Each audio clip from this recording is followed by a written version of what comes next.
Good morning.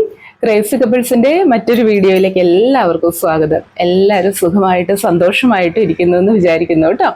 അപ്പൊ നമ്മൾ ഈ സന്തോഷത്തിന്റെ കാര്യം പറയുമ്പോൾ തന്നെ എല്ലാ ദിവസവും നമുക്ക് ഒരേപോലെ ആയിരിക്കില്ല അല്ലെ നമ്മുടെ മൂഡ് എന്ന് പറയുന്നത്.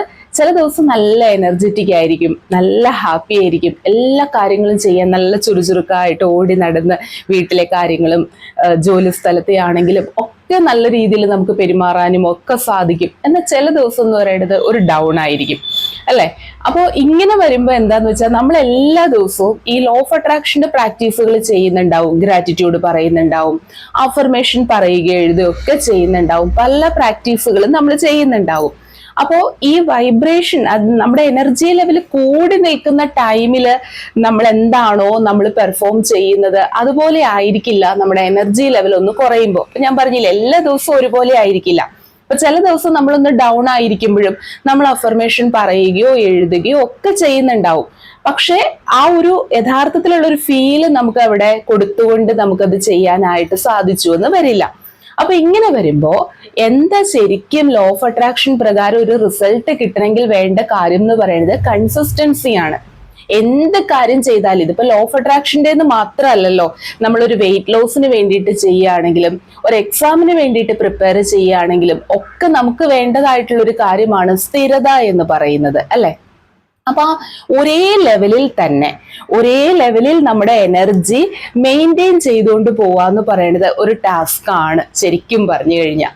അപ്പൊ അതിനെന്താണ് ചെയ്യാൻ പറ്റുന്നതെന്നുള്ള ഒരു 3 കാര്യങ്ങളാണ് ഇന്നത്തെ വീഡിയോയിൽ ഉൾപ്പെടുത്തുന്നത് കേട്ടോ. അപ്പോ വീഡിയോയിലേക്ക് കടക്കുന്നതിന് മുമ്പ് എൻ്റെ പേര് അഞ്ജലി എന്നാണ്.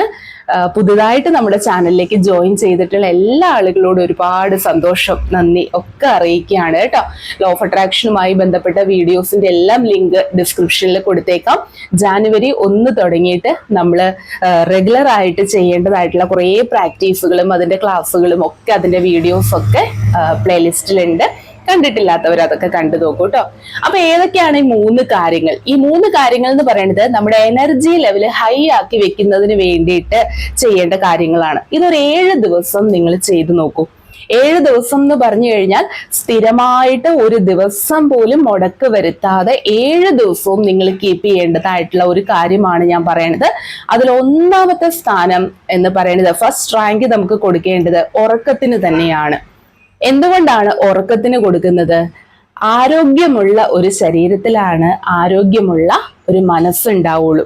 ആരോഗ്യമുള്ളൊരു മനസ്സുള്ളിടത്താണ് പോസിറ്റിവിറ്റിയെ നമുക്ക് നിലനിർത്താനായിട്ട് സാധിക്കുകയുള്ളൂ. അപ്പൊ പോസിറ്റീവ് ആയിരിക്കണമെങ്കിൽ ആരോഗ്യമുള്ള സമാധാനപരമായ ശാന്തമായ ഒരു മനസ്സ് നമുക്ക് ഉണ്ടാവണം. അതുണ്ടാവണമെങ്കിൽ നമ്മുടെ ആരോഗ്യസ്ഥിതിയും അങ്ങനെ തന്നെ ആയിരിക്കണം. ഓക്കെ, അപ്പൊ അതിനു വേണ്ടിയിട്ട് ഏറ്റവും സഹായിക്കുന്ന കാര്യമാണ് ഒരു 8 മണിക്കൂർ ഉറക്കം എന്നൊക്കെ പറയും. ഇപ്പോ വീട്ടമ്മമാരെ സംബന്ധിച്ചിടത്തോളം ആണെങ്കിലും ഒക്കെ പഴയ കാലത്ത് എന്നൊക്കെ പറഞ്ഞ 8 മണിക്കൂർ ഉറക്കം എന്ന് പറഞ്ഞപ്പോ രാവിലെ ഒരു 5 മണിക്ക് ഉണരണമെങ്കിൽ രാത്രി 9 മണിക്കൊക്കെ ഉറങ്ങേണ്ടതായിട്ട് വരും. അങ്ങനെയൊക്കെ മിക്ക വീടുകളിലും സാധിക്കുന്ന കാര്യമല്ലായിരിക്കും. കാരണം പണ്ട് എന്നൊക്കെ പറഞ്ഞു കഴിഞ്ഞാൽ കേബിൾ പോലും ഇല്ലാതിരുന്ന കാലത്ത് 7:30 മണിയാകുമ്പോഴത്തേക്കും ദൂരദർശന്റെ പ്രോഗ്രാം ഒക്കെ കഴിഞ്ഞു ഡൽഹി റിലേ ആകുമ്പോഴത്തേക്കും TV ഒക്കെ ഓഫ് ചെയ്ത് നമ്മൾ അത്താഴം കഴിച്ച് പിന്നെ കിടന്ന് ഉറങ്ങുകയാണ്. 8:30 ആകുമ്പോഴത്തേക്ക് എന്തായാലും ഉറങ്ങാനായിട്ട് സാധിക്കും. അത് തന്നെയല്ല 6:30 മണി 7 മണിക്ക് ശേഷം അന്ന് കടകളൊന്നും ഉണ്ടായിരുന്നില്ല. ഇപ്പൊ അങ്ങനെയല്ലല്ലോ. ഇപ്പൊ 9-9:30 മണി വരെയും ടൗണില് ആക്റ്റീവാണ് എല്ലാം അല്ലെ. രാത്രിയാണ് കൂടുതലും തിരക്കും കാര്യങ്ങളും ഒക്കെ. ഇങ്ങനെയൊക്കെ വരുമ്പോൾ ഹസ്ബൻഡ് അല്ലെങ്കിൽ കുറച്ച് മുതിർന്ന കുട്ടികളൊക്കെ ആണെങ്കിൽ വീട്ടിലെത്താനായിട്ട് ചിലപ്പോൾ ലേറ്റ് ആവുണ്ടാവും. അവരതൊക്കെ വന്ന് മേലൊക്കെ കഴുകി ഫുഡും കഴിച്ച് വീട്ടമ്മമാർക്ക് എല്ലാ അടുക്കളയൊക്കെ ക്ലീൻ ചെയ്ത് കിടക്കുമ്പോഴത്തേക്കും 10:30 മണി 11 മണിയൊക്കെ ആവും ചിലരുടെയെങ്കിലും വീടുകളിൽ. അപ്പൊ 11 മണിക്കൊക്കെ കിടന്നു കഴിഞ്ഞാൽ തീർച്ചയായിട്ടും 8 മണിക്കൂറൊന്നും ഉറക്കം കിട്ടിയെന്ന് വരില്ല. എന്നാൽ പോലും ഒരു 6 മണിക്കൂർ മിനിമം, അതും നമ്മൾ തിരിഞ്ഞും മറിഞ്ഞും കിടന്നും ഇടയ്ക്ക് കണ്ണ് തുറന്നും ഒന്നും അല്ലാതെ സുഖനിദ്ര എന്ന് നമ്മൾ പറയില്ലേ, ഒരു ഡീപ്പ് സ്ലീപ്പ് കിട്ടിയാൽ മതി. അങ്ങനെയാണ് എങ്കിൽ 6 മണിക്കൂർ ആണെങ്കിലും ധാരാളമാണ്. അങ്ങനെ ഒരു ഉറക്കം നമുക്ക് കിട്ടി. ആ ഉറക്കം മതിയായി നമ്മൾ മാക്സിമം നമ്മൾ നേരത്തെ എഴുന്നേൽക്കാനായിട്ട് ശ്രമിക്കുക. ഇനി 8 മണിക്കൂർ ഉറക്കം എന്ന് പറയുമ്പോൾ രാത്രി 12 മണിക്കും 1 മണിക്കും കിടന്നിട്ട് 9 മണിക്കും 10 മണിക്കും എഴുന്നേൽക്കുന്നതല്ല കേട്ടോ, അല്ലെങ്കിൽ 12 മണിക്കൊന്നും എഴുന്നേൽക്കുന്നതല്ല. 8 മണിക്കൂർ ഉറക്കം എന്നുള്ളതുകൊണ്ട് ഞാൻ ഉദ്ദേശിക്കുന്നത് എപ്പോഴായാലും സൂര്യോദയത്തിന് മുമ്പായിട്ട് ഉണരാനായിട്ട് ശ്രദ്ധിക്കണം. ഓക്കെ, നമുക്ക് ഏറ്റവും പോസിറ്റീവായിട്ട് ഇരിക്കാൻ വേണ്ട കാര്യങ്ങളിലാണ് ഈ പറയുന്നത്. അപ്പൊ നിങ്ങൾ കൃത്യമായിട്ട് ഒരു ചിട്ടയായ ടൈം ഇതിനു വേണ്ടിയിട്ട് കൊണ്ടുവരിക. നമ്മുടെ ശരീരം എന്ന് പറയുന്നത് ഒരു ബയോളജിക്കൽ ക്ലോക്കാണ്. നമ്മൾ കുറച്ച് ദിവസങ്ങൾ ആദ്യമൊക്കെ നമ്മളൊരു പുതിയ മാറ്റങ്ങൾ വരുത്താൻ ശ്രമിക്കുമ്പോൾ അതിനോട് റെസിസ്റ്റ് ചെയ്യും, അതിനോട് എതിർക്കും. നമ്മുടെ ഇന്നർ മൈൻഡ് തന്നെ പറയും, കാരണം അതിന് ശീലമില്ലല്ലോ, ഇത് വേണ്ട വേണ്ട എന്നുള്ളിൽ നിന്ന് ആരോ പറയുന്ന പോലെ നമുക്ക് തോന്നും. പക്ഷെ നമ്മൾ 2-3 ദിവസം അത് വേണം വേണം എന്ന് പറഞ്ഞ് അങ്ങോട്ട് കൊടുത്തു നോക്കിക്കേ, ഓട്ടോമാറ്റിക് ആയിട്ട് നമ്മുടെ ശരീരം അതനുസരിക്കുന്നതായിട്ട് നമുക്ക് അനുഭവപ്പെടും. അപ്പോൾ കറക്റ്റ് ആയിട്ട് ഒരു ടൈം നിങ്ങൾ ഉറങ്ങാനായിട്ട് വെക്കുക, അതുപോലെ തന്നെ ഉണരുന്നതിന്. ഇങ്ങനെ ഒരു 7 ദിവസമായി കഴിയുമ്പോഴത്തേക്കും അലാറത്തിന്റെ ഒന്നും ആവശ്യമില്ലാതെ നമ്മുടെ മനസ്സിൽ തന്നെ നമ്മളത് സെറ്റ് ചെയ്തിട്ടുണ്ട്. രാവിലെ ഉണരേണ്ടതായിട്ടുള്ള ടൈം നമ്മുടെ സബ് കോൺഷ്യസ് മൈൻഡിലേക്ക് നമ്മൾ കൊടുത്തു കഴിഞ്ഞാൽ ഒരു അലാറത്തിന്റെയും ആവശ്യമില്ല. കറക്റ്റ് ആ ടൈം ആവുമ്പോൾ നിങ്ങൾ കണ്ണ് തുറന്നിരിക്കും. ഇനി ഉറക്കത്തിന്റെ കാര്യം ഞാൻ പറഞ്ഞു. ഉറക്കം കഴിഞ്ഞാൽ രണ്ടാമത് അതുപോലെ പ്രാധാന്യമുള്ള ഒരു കാര്യമാണ് വ്യായാമം എന്ന് പറയുന്നത്. ഇതേത് പ്രായത്തിലുള്ളവരും ആയിക്കോട്ടെ, എത്ര ഏജ്ഡ് ആയിട്ടുള്ളവരാണെങ്കിലും നമുക്ക് ചെയ്യാൻ പറ്റുന്ന രീതിയിൽ ശരീരത്തിൻ്റെതായ ചില മൂവ്മെന്റ്സ് അത് തീർച്ചയായിട്ടും അതിൽ ബ്രീത്തിങ് ആയിട്ടുള്ള എക്സസൈസുകൾ നമുക്ക് ചെയ്യാം. പ്രാണായാമയൊക്കെ ചെയ്യുന്നത് ഒരുപാട് നല്ലതാണ്. ഇനി അതല്ലാതെ തന്നെയും ശരീരത്തിൽ നമുക്ക് എന്താന്ന് വെച്ചാൽ ഓക്സിജന്റെ അളവ് കൂട്ടുന്നതിനായിട്ടാണ്. ഈ ഓക്സിജന്റെ അളവ് നമ്മുടെ ശരീരത്തിലേക്ക് വരുമ്പോൾ മാത്രമാണ് നെഗറ്റിവിറ്റിയെ നമുക്ക് പുറന്തള്ളാനായിട്ട് സാധിക്കുകയുള്ളൂ. അപ്പോ ബ്ലഡ് സർക്കുലേഷൻ നമ്മുടെ ശരീരത്തില് ശരിയായ രീതിയിൽ നടക്കുമ്പോഴാണ് ഏതിന്റെ അളവ് കൂടുക? ഓക്സിജന്റെ അളവ് കൂടുന്നത്. അപ്പൊ ഹാപ്പി ഹോർമോൺസ് ഒക്കെ അവിടെ പ്രൊഡ്യൂസ് ചെയ്യപ്പെടും. നമ്മൾ ഫിസിക്കലി ആൻഡ് മെന്റലി നല്ല കംഫർട്ടബിൾ ആയിട്ട് നമുക്ക് ഫീൽ ചെയ്യാനായിട്ട് തുടങ്ങും. ചെറിയ ചെറിയ വ്യായാമങ്ങൾ ഏറ്റവും നല്ലതാണ്. ഒരു അരമണിക്കൂർ നടക്കുന്നത് രാവിലത്തെ സമയം. നമ്മുടെ മുറ്റത്തൂടെ തന്നെയാണെങ്കിൽ പോലും ഒന്ന് അരമണിക്കൂർ നടക്കുന്നത്, അതൊക്കെ ഒരുപാട് നല്ല കാര്യങ്ങളാണ്. അതുപോലെ വ്യായാമത്തിൽ വരുന്നതാണ് എണ്ണ തേച്ചുള്ള കുളി എന്ന് പറയുന്നത്. അതും രാവിലത്തെ സമയം കേട്ടോ. ഞാൻ പറഞ്ഞിരുന്നു ഇതിന് മുമ്പുള്ള ഒരു വീഡിയോയില് രാവിലത്തെ സമയത്ത് എണ്ണ തേച്ച് കുളിക്കുന്നത് പച്ചവെള്ളത്തിൽ തന്നെ കേട്ടോ. എന്തെങ്കിലും അസുഖം കാര്യങ്ങളൊക്കെ ആണെങ്കിൽ പിന്നെ നമുക്കത് പറ്റില്ല. അപ്പൊ നമ്മൾ ചൂടുവെള്ളമൊക്കെയാണ് ഉപയോഗിക്കുന്നത്.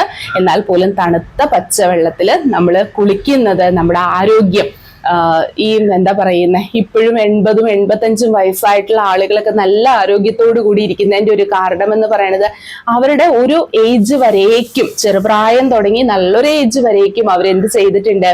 തീർച്ചയായിട്ടും ഈ എണ്ണ തേച്ചു കുളി അല്ലെങ്കിൽ മുങ്ങിക്കുളി ഇതൊക്കെ ഒരു ശീലമാക്കിയിട്ടുള്ള ആളുകളായിരിക്കും. ഒരു പ്രത്യേകിച്ച് വേറെ ഒരു അസുഖവും പ്രായത്താൽ വരുന്ന പ്രഷറോ ഷുഗറോ പോലും അവരെ അഫക്റ്റ് ചെയ്യുന്നില്ല എന്നുള്ളത് നമുക്ക് അറിയാനായിട്ട് സാധിക്കും. അപ്പൊ അത്രയും നല്ല ഒരു കാര്യമാണ് കുളിക്കുന്നത്. പോസിറ്റീവായിട്ടുള്ള എനർജി, ശരീരത്തിൽ ഓക്സിജന്റെ അളവ് ഇതെല്ലാം വർദ്ധിപ്പിക്കാനായിട്ട് നല്ല ഒരു കുളി സഹായിക്കും. അതും നമുക്ക് വ്യായാമത്തിൽ ഉൾപ്പെടുത്താം. ഓക്കെ, അപ്പൊ ഈ 2 കാര്യങ്ങൾ പറഞ്ഞു. നല്ല ഒരു ഉറക്കം കിട്ടുക എന്നുള്ളത്, അതുപോലെ തന്നെ വ്യായാമത്തിന്റെ കാര്യവും പറഞ്ഞു. മൂന്നാമത്തെ കാര്യം എന്ന് പറയുന്നതാണ് ഭക്ഷണം. ഈ 3 കാര്യങ്ങൾ നിങ്ങളൊന്ന് പാലിച്ചാൽ മതി. ഭക്ഷണം എല്ലാവരും കഴിക്കുന്നുണ്ട് അല്ലെ? ആരും എല്ലാ ദിവസവും ഉപവസിക്കുന്നൊന്നും അല്ല. പക്ഷെ നമ്മൾ എന്ത് കഴിക്കുന്നു എന്നുള്ളതിനേക്കാൾ പ്രാധാന്യമാണ് എപ്പോൾ കഴിക്കുന്നു, എങ്ങനെ കഴിക്കുന്നു എന്നുള്ളത്. ഓക്കെ, അപ്പൊ എപ്പോൾ വേണം ഭക്ഷണം കഴിക്കാനായിട്ട്? ഇപ്പൊ ബ്രേക്ക്ഫാസ്റ്റ് കഴിക്കണമെങ്കിൽ അതിൻ്റെതായിട്ടുള്ള ഒരു ടൈം, നമ്മുടെ എല്ലാ ജോലിയും തീർത്ത രാവിലെ അടുക്കളയിൽ തിരക്കിട്ട പണികളെല്ലാം കഴിഞ്ഞ് എല്ലാം ഒന്ന് ഒതുക്കി വെച്ച് ഒരു 10 മണി ആകുമ്പോൾ കഴിക്കാമെന്നൊക്കെ വിചാരിച്ചു കഴിഞ്ഞാൽ 10 മണി ആകുമ്പോൾ നിങ്ങൾ കഴിച്ചോളൂ. അപ്പൊ നമ്മൾ 3 നേരമായിട്ട് കഴിക്കുന്നത് 6 നേരമാക്കുക. അപ്പൊ ചെറിയ രീതിയിൽ എന്തെങ്കിലും നിങ്ങളൊരു 8 മണി 8:30 മണി ആകുമ്പോൾ കഴിക്കാനായിട്ട് നോക്കുക. അതുപോലെ ഉച്ചയ്ക്കുള്ള ഊണ് അതും കറക്റ്റ് ഒരു സമയത്ത് തന്നെ കേട്ടോ. എങ്ങനെ വന്നാലും ഒരു 1 മണിക്കും 2 മണിക്കും ഉള്ളിലായിട്ട് ഉച്ചയ്ക്കുള്ള ഒരു ഭക്ഷണം, ചിട്ടയായൊരു സമയം നമ്മൾ അതിന് കൊണ്ടുവരിക എന്നുള്ളതാണ്. അതുപോലെ വൈകിട്ട് കഴിയുന്നത് നിങ്ങൾക്ക് സാധിക്കുമെന്ന് നോക്കി നോക്കൂ. എങ്ങനെയായാലും ഒരു 6 മണിക്ക് ശേഷം ഭക്ഷണം കഴിക്കുന്നില്ല എന്നുള്ളതൊന്ന് തീരുമാനിക്കുക. 7 മണി എന്ന് പറയും, എന്നാൽ പോലും വേണ്ട. 6 മണി തുടങ്ങി പിറ്റേ ദിവസം രാവിലെ ഒരു 8 മണി വരെ എങ്കിലും നമ്മൾ ഒരു ഫാസ്റ്റിംഗ് എന്നുള്ള രീതിയിൽ നോക്കി നോക്കൂ. ഇനി 6 മണിക്ക് ശേഷം അതുപോലെ വിശക്കുകയാണെങ്കിൽ നിങ്ങൾക്ക് എന്തെങ്കിലും നമ്മുടെ വീട്ടിൽ തന്നെയുള്ള പഴമോ, ഇപ്പൊ പേരയ്ക്ക, ആപ്പിൾ എന്തെങ്കിലും ഉണ്ടെങ്കിൽ അത്, ഇല്ല എങ്കിൽ നമുക്ക് എന്താണ് ഇപ്പോ ചെറുതായിട്ടുള്ള എന്തെങ്കിലും ലൈറ്റായിട്ട്, വളരെ ലൈറ്റായിട്ടുള്ള എന്തെങ്കിലും അങ്ങനെയുള്ളത് എന്തെങ്കിലും ഒന്ന് കഴിക്കുക. ഓക്കെ, കഴിയുന്നത്ര ചോറ് നിങ്ങൾ ഡിന്നറിന് ഒഴിവാക്കുക. ചോറ്, ചപ്പാത്തി ഇതൊക്കെ തന്നെ നിങ്ങളൊന്ന് ഒഴിവാക്കി നോക്കൂ. ഒരുപാട് മാറ്റം നമ്മുടെ ശരീരത്തിന് വരുന്നതായിട്ട് നമുക്ക് തന്നെ ഫീൽ ചെയ്യും. അപ്പോൾ രാത്രിയിലത്തെ ഭക്ഷണം എന്ന് പറയുന്നത് 6 മണിയോടുകൂടി കഴിച്ച് അവസാനിപ്പിക്കുക. പിന്നെ ഒന്നും തന്നെ കഴിക്കാതിരിക്കുക. കിടക്കുന്നതിന് മുമ്പായിട്ട് കുറച്ച് വെള്ളം മാത്രം കുടിക്കുക. ഒരുപാട് വെള്ളവും ഈ 6 മണിക്ക് ശേഷം എന്നുള്ള സമയത്ത് ഒരുപാട് വെള്ളവും നമ്മൾ പകൽ സമയത്ത് കുടിക്കുന്ന പോലെ കുടിക്കണ്ട. അപ്പൊ പിന്നെ നമ്മുടെ ഉറക്കത്തിനും അത് ഡിസ്റ്റർബ്ഡ് ആകും. ഇടയ്ക്കിടയ്ക്ക് നമുക്ക് ടോയ്ലറ്റിൽ പോകേണ്ടതായിട്ട് വരികയും ചെയ്യും. അപ്പോൾ ഇങ്ങനെയുള്ള കാര്യങ്ങൾക്ക് നിങ്ങൾ ചിട്ടയായിട്ടുള്ള ഒരു രീതി ഒന്ന് കൊണ്ടുവന്ന് നോക്കൂ കേട്ടോ. ഇത് കൊണ്ടുവന്ന് കഴിഞ്ഞാൽ എന്താ മാറ്റം എന്നുള്ളത് നിങ്ങളൊരു 7 days കറക്റ്റ് ടൈമിൽ കൃത്യമായിട്ട് ഇത് എൻ്റെ ലൈഫിൽ നിന്ന് ഈ 3 കാര്യങ്ങൾ ഞാൻ ഒഴിവാക്കില്ല എന്ത് വന്നാലും, അതായത് 8 മണിക്കൂർ ഉറക്കം എന്ന് പറയും. ഇനി ഇല്ലെങ്കിൽ പോലും ഇതൊക്കെ കുറെ കാര്യങ്ങൾ കൊണ്ട് നമുക്ക് ഒഴിവാക്കാവുന്നതും ഒഴിവാക്കാൻ പറ്റാത്തതായിട്ടുള്ള സാഹചര്യമുണ്ട്. ഇത് ഓരോരുത്തർക്കും മാത്രമേ അറിയുള്ളൂ.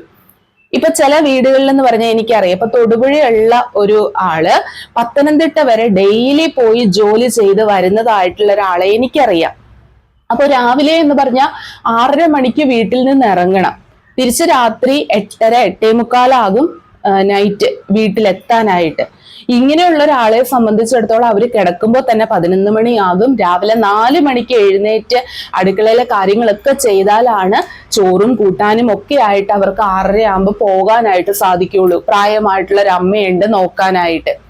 എനിക്ക് വേണ്ടിയിട്ടൊരു അവർക്ക് ലോ ഓഫ് അട്രാക്ഷൻ പ്രാക്ടീസുകൾ ചെയ്യണമെന്നുണ്ട്. അപ്പൊ ബസ്സിൽ ഇരുന്ന് അല്ലെങ്കിൽ യാത്ര ചെയ്യുന്ന ടൈമിലാണ് ഒരു 3 മണിക്കൂറൊക്കെ കിട്ടുക.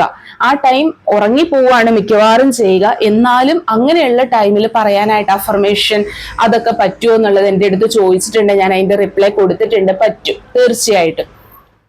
അല്ലാതെ ഇപ്പൊ നമുക്ക് എന്താ ചെയ്യുക അല്ലെ? അപ്പൊ അതൊക്കെ സാഹചര്യം കൊണ്ടാണ്, അത് ഒഴിവാക്കാൻ പറ്റാത്ത സാഹചര്യങ്ങൾ കൊണ്ടുള്ളതാണ്. പക്ഷെ ചില എന്ന് പറഞ്ഞു കഴിഞ്ഞാൽ ഇപ്പൊ വീട്ടിലുള്ള ആളുകൾ കഴിക്കാൻ ലേറ്റ് ആകുന്നത് കൊണ്ട് വീട്ടമ്മമാരെ സംബന്ധിച്ചിടത്തോളം അവർക്കൊക്കെ വിളമ്പി കൊടുത്ത് പിന്നെ വന്ന് കിടക്കുമ്പോ എന്ന് പറഞ്ഞാൽ സമയം അത്രയും ആകും എന്നൊക്കെയുള്ളത് നമുക്ക് ഒരു പരിധി വരെ നമുക്കതൊക്കെ ഒഴിവാക്കാൻ പറ്റും. അതായത് നമ്മൾ അവരെ കൂടി ഒന്ന് കൺവിൻസ് ചെയ്യുക. അതായത് നമ്മുടെ കാര്യം കൂടി, സെൽഫ് ലവും കൂടി നമുക്ക് വേണമല്ലോ. നമുക്ക് നമ്മുടെ കാര്യങ്ങൾ കൂടി നോക്കണം. അവരുടെ കാര്യങ്ങൾക്ക് വേണ്ടിയിട്ട്, നമ്മൾ ഈ മറ്റുള്ളവർക്ക് വേണ്ടിയിട്ട് നമ്മുടേതായ കാര്യങ്ങൾ എപ്പോഴും മാറ്റിവെച്ച് ത്യാഗം ചെയ്തുകൊണ്ടിരുന്ന എന്നും നമ്മൾ ത്യാഗം ചെയ്യുന്നവർ തന്നെയായി മാറും. നമ്മുടെ സെൽഫ് എസ്റ്റീം ആണ് അവിടെ നഷ്ടപ്പെടുക. നമുക്കൊരു സെൽഫ് ലവ് എന്ന് പറയുന്നത് വേണം. നമ്മളോട് തന്നെ ഒരു കെയറിങ്, ഇഷ്ടം, ഇതൊക്കെ വേണം. നമ്മുടെ കാര്യങ്ങളും കൂടി നോക്കണം. മറ്റുള്ളവരുടെ നോക്കണ്ടെന്നല്ല, അവരുടെ നോക്കുന്ന പോലെ നമ്മൾ നമുക്ക് വേണ്ടിയിട്ടും ഒരു സമയം മാറ്റിവെക്കണം. ആ ടൈമിലുള്ളതാണ് സഫീഷ്യന്റ് ആയിട്ടുള്ള ഒരു ഉറക്കം നിങ്ങൾക്ക് കിട്ടണം.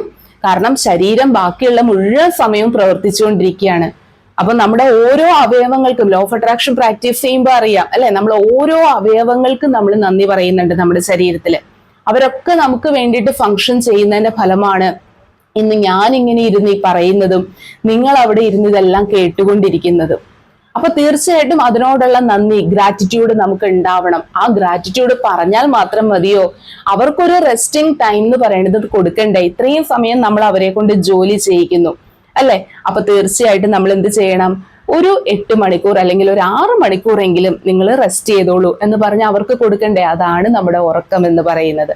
അതുപോലെ വ്യായാമം നല്ലൊരു ആരോഗ്യപരമായിട്ടുള്ള ശരീരം കിട്ടുമെന്ന് മാത്രമല്ല കേട്ടോ, നമുക്ക് ഉറക്കത്തിന്, ഞാൻ ഈ പറഞ്ഞ ഉറക്കത്തിനും കൂടെ സഹായിക്കുന്നതാണ്. ഇനി നമ്മള് ചില ആളുകളുണ്ട് കിടന്നു കഴിഞ്ഞാൽ ഉറക്കം വരുന്നില്ല, നേരത്തെ വന്ന് കിടക്കും. അത് വേണ്ട. നമ്മൾ ഉറക്കം വരാറാകുമ്പോൾ മാത്രം നമ്മൾ ബെഡിലേക്ക് കിടന്നാൽ മതി. ഇനി നല്ലൊരു ഉറക്കം കിട്ടാൻ വേണ്ടിയിട്ടുള്ള ടിപ്സ് കാര്യങ്ങളൊക്കെ ഞാനൊരു ഷോർട്സ് വീഡിയോ ആയിട്ട് ഉൾപ്പെടുത്താം കേട്ടോ. അപ്പൊ അതിൽ പറയാം, നമുക്ക് സുഖനിദ്ര ലഭിക്കാൻ വേണ്ടുന്നതായിട്ടുള്ള കുറച്ച് ടിപ്സ് കാര്യങ്ങളൊക്കെ ഞാൻ അതിനകത്ത് ഉൾപ്പെടുത്താം. അപ്പൊ നല്ല വ്യായാമം ചെയ്യുക. വ്യായാമം എന്ന് പറഞ്ഞാൽ ഒരുപാട് അധ്വാനിച്ച് ജിമ്മിൽ പോയിട്ട് ഒന്നും അല്ല ഞാൻ ഈ പറയുന്നത്. സാധാരണക്കാരായിട്ടുള്ള ആളുകൾക്ക് നമുക്ക് വീട്ടിൽ തന്നെ ചെയ്യാൻ പറ്റാവുന്ന രീതിയിലുള്ള ചെറിയ യോഗ കാര്യങ്ങൾ ഏറ്റവും നല്ലതാണ്. ഇനി അതല്ല എങ്കിൽ നടക്കുന്നത് ഏറ്റവും നല്ലതാണ്. ഓക്കെ, അപ്പൊ അങ്ങനെയുള്ള കാര്യങ്ങളൊക്കെ നമ്മളൊന്ന് ചെയ്യുക. ആർക്കും ബുദ്ധിമുട്ടില്ലാത്തൊരു കാര്യമല്ലേ ഒരു 15 മിനിറ്റ് 20 മിനിറ്റ് സമയമെങ്കിലും കൈവീശി നന്നായിട്ട് നടക്കുക എന്നുള്ളത്. അത്രയെങ്കിലും ചെയ്താൽ വളരെ നല്ലൊരു കാര്യമാണ് കേട്ടോ. നമ്മുടെ ടെൻഷൻ, സ്ട്രെസ് ഇതെല്ലാം മാറി കിട്ടാനായിട്ട് സഹായിക്കും. ഇനി എന്തുകൊണ്ടാണ് ഞാനിതൊരു 7 ദിവസം എന്ന് പറഞ്ഞത്? 7 ദിവസം നിങ്ങൾ ചിട്ടയായിട്ട് ടൈം ശ്രദ്ധിക്കണം. കറക്റ്റ് ടൈം ടേബിൾ വെച്ചുകൊണ്ട് നിങ്ങൾ ഒരു 7 ദിവസം ഫോളോ ചെയ്ത് കഴിയുമ്പോഴത്തേക്കും നിങ്ങൾക്ക് ആ ഒരു എന്താ പറയുക, ആ ഒരു എനർജി ലെവൽ ഒരേ രീതിയിൽ അതൊന്ന് വരുന്നതായിട്ട് നമുക്കൊരു ഫീൽ ചെയ്യും. അതായത് ഡൗൺ ആകാതെ എപ്പോഴും നമ്മൾ ആ ഒരു എനർജിയെ ഒരേ ലെവലിൽ തന്നെ കൊണ്ടുപോകുന്നതായിട്ട് നമുക്ക് തോന്നൽ വരും. അത് 7 ദിവസം ചെയ്യുമ്പോഴത്തേക്കും നമ്മുടെ ഇന്നർ മൈൻഡ് പറയും ഇനിയും അതിന് വേണം, ഇതേപോലെ പോണം എന്നുള്ള ഒരു ഇത് വരും. കാരണം ശരീരം അതിനനുസരിച്ച് ഫ്ലെക്സിബിൾ ആയി കഴിഞ്ഞു. ഓട്ടോമാറ്റിക്കലി നമ്മുടെ സബ് കോൺഷ്യസ് മൈൻഡും അത് അംഗീകരിച്ചു കഴിഞ്ഞു. അപ്പോൾ പിന്നെ നമ്മൾ എന്ത് ചെയ്യുക? ഇത് 21 ഡേയ്സിലേക്ക് നമ്മൾ കൊണ്ടുപോവുക. എന്തും 21 ദിവസം എന്ന് പറയുന്നത് 21 ദിവസം ആകുമ്പോൾ അതൊരു ശീലമായി മാറും. ശീലമായി മാറിയാൽ പിന്നെ അതാണ് നമ്മുടെ സ്വഭാവം, അതാണ് നമ്മുടെ ഡെസ്റ്റിനി ആയിട്ട് വരുന്നത്. അപ്പൊ പിന്നെ നമുക്ക് എളുപ്പമാണ് കാര്യങ്ങൾ. ഇനി നിങ്ങൾ ലോ ഓഫ് അട്രാക്ഷന്റെ പ്രാക്ടീസുകൾ ഈ എനർജി ലെവലിൽ നിന്ന് ചെയ്തു നോക്കൂ. ഉറപ്പായിട്ടും അതിന്റെ മാറ്റങ്ങൾ വരും. ഞാൻ പറഞ്ഞില്ലേ, എനിക്കും ആദ്യം ഒന്നും ഇതിന്റെ റിസൾട്ട് കിട്ടുന്നില്ല എന്ന് പറഞ്ഞതിന്റെ കാരണം എനിക്കും ഇതൊന്നും പലതും അറിയില്ലായിരുന്നു. പക്ഷെ പിന്നീട് ഞാൻ തിരുത്തി. എനിക്ക് വന്ന മിസ്റ്റേക്കുകള് ഞാൻ കണ്ടുപിടിച്ചും എന്റെ ഗുരുക്കന്മാരെ എനിക്ക് പറഞ്ഞു തന്നും ഞാനത് തിരുത്തി കഴിഞ്ഞപ്പോഴാണ് ഇതിന്റെ മാറ്റങ്ങൾ എനിക്കും ഫീൽ ചെയ്യാനായിട്ട് തുടങ്ങിയത്. ഓക്കെ, അപ്പൊ റിസൾട്ട് കിട്ടുന്നില്ല എന്ന് കരുതി വിഷമിക്കേണ്ട. പുതുതായിട്ട് ഇതിലേക്ക് വരുന്ന ആളുകൾക്കും ഒക്കെ നിങ്ങൾക്കത് ഒരുപാട് സഹായകമാകും. ആദ്യം തന്നെ പ്രാക്ടീസ് കാര്യങ്ങൾ ചെയ്യാന്നുള്ളതല്ല. ആദ്യം ശ്രദ്ധിക്കേണ്ടത് നമ്മുടെ എനർജി ലെവല് ഹൈ ആണോ ലോ ആണോ എന്നുള്ളതാണ്.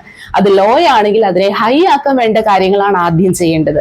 അതിനുശേഷം മാത്രം നിങ്ങൾ ലോ ഓഫ് അട്രാക്ഷൻ പ്രാക്ടീസുകൾ ചെയ്താൽ മതിയാവും. ഇല്ലെങ്കിൽ നമ്മൾ വെറുതെ കുടം കമഴ്ത്തി വെച്ച് അതിന്റെ മുകളിലേക്ക് വെള്ളം ഒഴിക്കുന്ന പോലത്തെ ഒരു അവസ്ഥയായി മാറും. ഓക്കെ, അപ്പൊ ഇത്രയേ ഉള്ളൂ ഇന്നത്തെ ഈ ഒരു വീഡിയോ എന്ന് പറയുന്നത്.